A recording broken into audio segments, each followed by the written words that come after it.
Hello everyone, I welcome you all to today's session.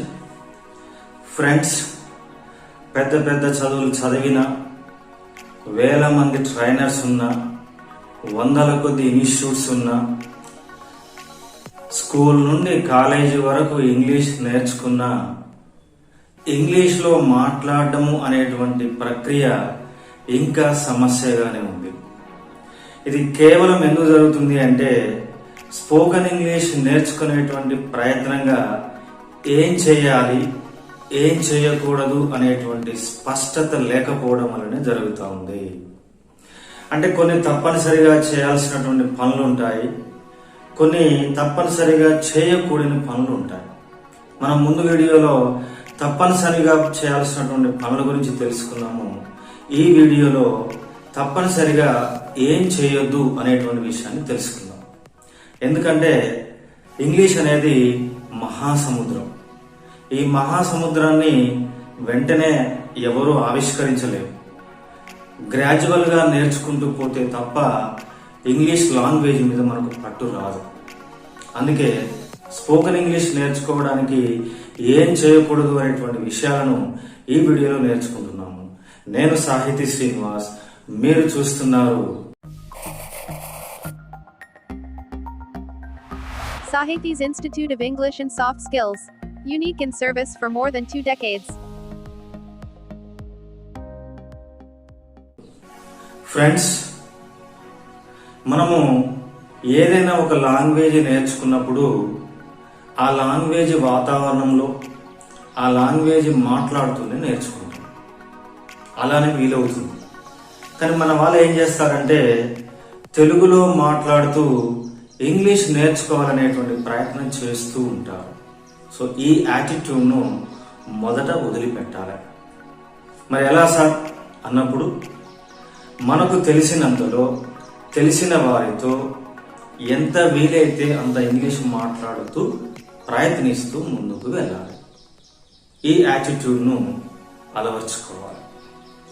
ఇక రెండవ point ఏంటి అంటే మనం చదువుకోవడం వలన, పరిచయం ఉండడం వలన, వయసు ఎక్కువ కావడం వలన చాలా మంది ఏం చేస్తుంటారు, తప్పులు దొరుకుతాయని అసలు మాట్లాడమే మానేస్తుంటారు. ఇంగ్లీష్లో మాట్లాడమే మానేస్తుంటారు. ఈ యాటిట్యూడ్ను కూడా త్యజించాలి. ఎందుకు అంటే nobody can learn anything without committing a mistake. ఈ ప్రపంచంలో తప్పు చేయకుండా ఎవరు ఏది నేర్చుకోలేరు. కాకపోతే మనకు తెలిసిన వాళ్ళు కనుక ఏమైనా అనుకుంటారేమో అని కనుక భావిస్తే వాళ్ళకు మీరు తెలియజేయండి, నేను ఇంగ్లీష్ నేర్చుకునే ప్రయత్నం చేస్తున్నాను, మిస్టేక్స్ పోతే పోవచ్చు, అడ్జస్ట్ చేసుకోండి అని వాళ్ళకు తెలియజేయండి. వాళ్ళు మీకు కోఆపరేట్ చేస్తారు. మీరు ముఖ్యంగా ఎవరు మిస్టేక్స్ చేయకుండా అభివృద్ధిలోకి రారు, ఏది సాధించలేరు అనేటువంటి విషయాన్ని ముందు మీరు మైండ్లో ఫిక్స్ చేసుకోండి. Nobody is perfect in the world. Perfection కోసం మీరు ట్రై చేయొద్దు. మీకు ఎంత వస్తే అంత, ఏది తోస్తే అది చేసుకుంటూ పోండి.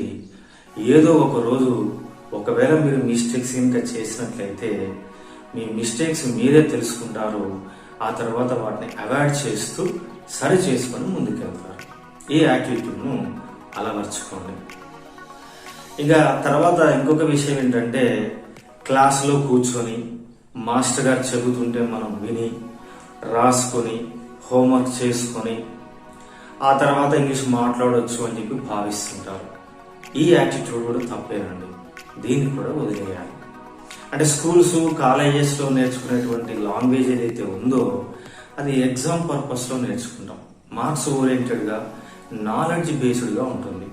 అందుకని దాన్ని అవాయిడ్ చేసి 1 minute డ్యూరేషన్లో, 2 minute డ్యూరేషన్లో, 3 minute డ్యూరేషన్లో, 5 minutes డ్యూరేషన్లో డిఫరెంట్ టాపిక్స్ని సెలెక్ట్ చేసుకొని ఒక పోడియం ఏర్పాటు చేసుకొని మీరు 2-3 అసోసియేట్ అయ్యి ఆ టాపిక్స్ మీద మాట్లాడుతూ ఉండండి. తర్వాత ఏదైనా ఒక సిచ్యువేషన్ క్రియేట్ చేసుకుని 2 వ్యక్తులు కానీ 3 వ్యక్తులు కానీ కూర్చొని డిస్కస్ చేయండి. దాన్ని రోల్ ప్లే అని చెప్పి చెప్తాం. ఇంతకుముందు పోడియం దగ్గర ప్రదర్శించేటువంటి దాన్ని ప్రజెంటేషన్ కానీ లేదా ఎలక్యూషన్ కానీ అని చెప్పవచ్చు. దాన్నే 1 minute ప్రోగ్రామ్ అని, 2 minute ప్రోగ్రామ్ అని, 3 minute ప్రోగ్రామ్ అని, 5 minute ప్రోగ్రామ్ అని ఇన్స్టిట్యూషన్స్లో కండక్ట్ చేస్తూ ఉంటారు. ఒకవేళ మీరు జాబ్ సీకర్స్ అయ్యి ఇంటర్వ్యూస్కి వెళ్ళదలుచుకున్నట్లయితే మీరు ఏం చేయండి, ఒక 3-4 మెంబర్స్ ఇంటర్వ్యూ చేస్తున్నట్లుగా, ఒకరు ఇంటర్వ్యూ కోసం వెళ్ళినట్లుగా మీకు మీరే ప్లాన్ చేసుకుని ఇంటర్వ్యూస్ కండక్ట్ చేసుకోండి. దీన్ని మాక్ ఇంటర్వ్యూస్ అని చెప్తాం. అదేవిధంగా ఏదైనా ఒక టాపిక్ని ఎరైజ్ చేసుకుని ఒక group of members, 4 members 5 members ఎంతమంది వీలైతే అంతమంది ఒక టాపిక్ పెట్టుకుని దాని మీద డిస్కస్ చేస్తూ రివ్యూ చేసుకుని ముందుకు వెళ్ళండి. ఆ విధంగా మనము లర్న్ బై డూయింగ్ ప్రాసెస్లో కానీ లేదా ఒక ఫిజికల్ యాక్టివిటీగా మనకు మనమే క్రియేట్ చేసుకోవడం ద్వారా ఇంగ్లీష్ నేర్చుకునేటువంటి మన ప్రయత్నము చాలా తేలికవుతుంది అని చెప్పగలను. ఇక ఇంకొక విషయం ఏంటంటే, మనం ఏది మాట్లాడాలన్నా సెంటెన్స్ రూపంలో రావాలి. సెంటెన్స్ రూపంలో రావాలి అంటే మనము ఒక రూల్ ప్రకారం సెంటెన్స్ ను ఫ్రేమ్ చేస్తాం. అందుకని మొదటగా బీ ఫార్మ్స్ తో సెంటెన్సెస్, హ్యావ్ ఫార్మ్ తో సెంటెన్సెస్, ఆ తర్వాత టెన్సెస్ తో సెంటెన్సెస్ ను ఫ్రేమ్ చేయండి. అదే చాలా మంది ఏం చేస్తారంటే ఇటు బీ ఫార్మ్స్ ను, హ్యావ్ ఫార్మ్స్ ను పూర్తిగా పక్కకు పెట్టేసి ఓన్లీ టెన్సెస్ ను పట్టుకొని ముందుకు వెళ్తూ ఉంటారు. ఈ యాటిట్యూడ్ ను కూడా అవాయిడ్ చేయండి. అంటే బీ ఫార్మ్స్ చాలా ఇంపార్టెంట్, హ్యావ్ ఫార్మ్స్ చాలా ఇంపార్టెంట్. ఈ బీ ఫార్మ్స్, హ్యావ్ ఫార్మ్స్ తోటే కొన్ని లక్షల సెంటెన్సెస్ ను క్రియేట్ చేయొచ్చు.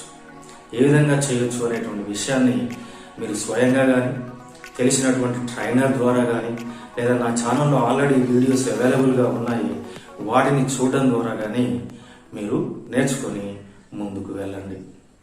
అంతేకాకుండా తెలుగులో ఉన్నటువంటి ఆలోచనను ఇంగ్లీష్లో ఎక్స్ప్రెస్ చేయాలి అంటే మనకు 275 స్ట్రక్చర్స్ ఉంటాయి. అందులో కనీసం మీరు ఒక 20 నుంచి 30 స్ట్రక్చర్స్ మీద పట్టు సాధించినట్లయితే మీరు చేసేటువంటి ఇంగ్లీష్ మాట్లాడే ప్రయత్నము చాలా చక్కగా నెరవేరుతుంది. అయితే మీకు ఒక సూచన నేను చేయదలుచుకున్నాను. ఏంటి అంటే, మనం స్పోకెన్ ఇంగ్లీష్ ప్రక్రియను జనరల్ క్లాస్లో ఉన్నటువంటి విధానంలో కాకుండా తెలుగు నుంచి ఇంగ్లీష్కు వెళ్ళేటువంటి ప్రక్రియలో ప్రాక్టీస్ చేయండి. ఆ విధంగా చేసినట్లయితే మనము మాట్లాడేటప్పుడు తెలుగులో ఆలోచించి ఇంగ్లీష్లోకి ట్రాన్స్లేట్ చేసి మాట్లాడతాం. అప్పుడు తెలుగు నుండి ఇంగ్లీష్కి వెళ్తాం. ఒకవేళ ఎవరైనా ఇంగ్లీష్లో మాట్లాడితే విని అర్థం చేసుకోవడానికి కూడా మనము ఆ విన్నటువంటి దాన్ని తెలుగులో ఆలోచించే అర్థం చేసుకునే ప్రయత్నం చేస్తాం. అందుకే ఇంగ్లీష్లో మాట్లాడేటువంటి మీ ప్రయత్నము తెలుగు నుండి ఇంగ్లీష్కి ఉండేలా జాగ్రత్త తీసుకోండి. ఒకవేళ మీరు నా వీడియోస్ చూసి బీ ఫార్మ్స్ ద్వారా, హ్యావ్ ఫార్మ్స్ ద్వారా, టెన్సెస్ ద్వారా, ఇతర స్ట్రక్చర్స్ ద్వారా కనుక మీరు నేర్చుకుంటూ ముందుకు వెళ్ళినట్లయితే ఒక మిర్రర్ ఎదురుగా నిలబడి నేను ఆ వీడియోస్లో ఇచ్చినటువంటి ఇన్స్ట్రక్షన్స్ ఫాలో అవుతూ ఖచ్చితంగా ముందుకు వెళ్ళండి.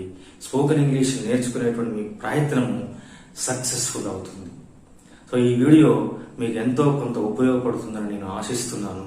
నచ్చితే లైక్ చేయండి, నచ్చకపోతే డిస్లైక్ చేయండి. ఒకవేళ నచ్చినట్లయితే మీ ఫ్రెండ్స్ అండ్ ఫ్యామిలీ మెంబర్స్కి షేర్ చేయండి. వారికి కూడా ఈ వీడియో ఉపయోగపడుతుంది. ఒకవేళ మీరు మొదటిసారిగా నా ఛానల్ వీక్షిస్తున్నట్లయితే నా ఛానల్ని సబ్స్క్రైబ్ చేయండి. నాకు సపోర్టివ్గా ఉంటుంది.